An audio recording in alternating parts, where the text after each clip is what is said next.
For the first time since 2018, a Nigerian club side has made it to the CAF Champions League group stage. Rivers United's comeback win against Mozambique's Black Bulls not only broke a long drought, but also revived conversation about Nigeria's standing in African club football. At the Godswill Akpabio Stadium in Uyo, Rivers United produced one of their finest continental displays, defeating Black Bulls 3-1 to advance 3-2 on aggregate. The result ended Nigeria's 6-year absence from the CAF Champions League group stage, last achieved by Remo Stars in the 2018-2019 season. I think the turning point was the way we played over there.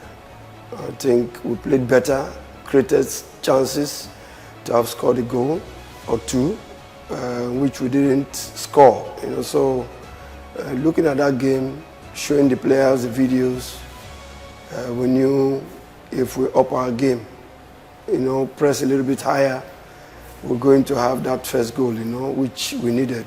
And the first goal came. From that moment, we pushed, to get the second goal. So I think it's the strength of the team, the mentality, and the commitment of the players that really changed everything. The victory was celebrated across Nigeria as Rivers United showed tactical discipline, hunger and composure under team coach Finidi George. It also brought hope to a Nigerian football system struggling for continental relevance. However, the broader picture remains worrying. Other Nigerian club sides failed to match Rivers United's success in CAF club competitions this season. Reigning MPFL champions Remo Stars were overpowered by South Africa's Mamelodi Sundowns, who dominated both legs with superior structure and experience. It was a harsh lesson for Remo Stars, whose technical quality fell short against one of Africa's best club sides. In the Confederations Cup, Kwara United lost both legs to Ghana's Asante Kotoko, while Abia Warriors were also eliminated by Mali's Joliba. These results underline the growing gap between Nigeria's domestic league and the continent's top clubs from North and Southern Africa. Issues of funding, poor infrastructure, and inconsistent management continue to weaken Nigerian sides.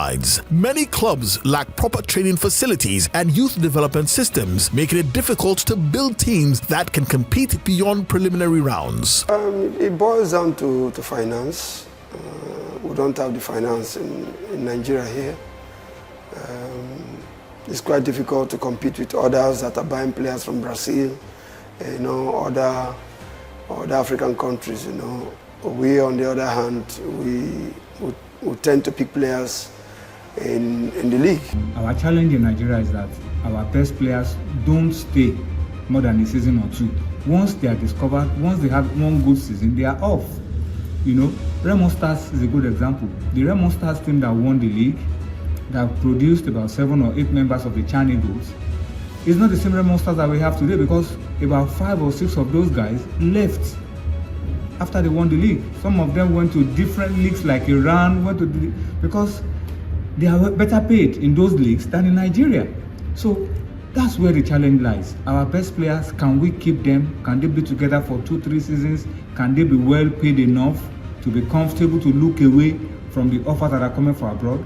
That's where the challenge lies. Since Eyimba's back-to-back Champions League wins in 2003 and 2004, Nigerian club sides have failed to maintain a lasting presence at the highest level. Only occasional flashes, like Rivers United's recent success, offer reminders of what Nigerian football can achieve. Now, Rivers United carry the hopes of a nation. We have to instill discipline, encourage the players, let them know that it's always possible to play against any team, in Africa. It's not going to be easy, but if you let them believe that they can do it, I think we're going to have a chance. The tournament proper, I think we have to be defensively solid. We know in football it's moments. Even if we're playing the best, we're going to have our own moment. To score a goal. So if we defend well and be disciplined in our tactical approach, I think we can showcase ourselves and match any team in Africa. For Rivers United, I thank them for what they've done, and I'm hoping that they are able to, recruit This is an opportunity for them to recruit. They have a coach that has handled the national team before. So in terms of pedigree, that should count for something. Finidi George. This is an opportunity for him to show that he's a coach of high pedigree. Played football to the highest level, won the CAF Champions League, won the Nations Cup, went with Nigeria to the World Cup. Rivers United should recruit well, look around for weak areas in the team, strengthen those areas, and we pray for the luck of the draw so that they can get a team, a group where they can at least win 2 or 3 games, make more money, and with a little bit of luck, make it to the knockout phase of the CAF.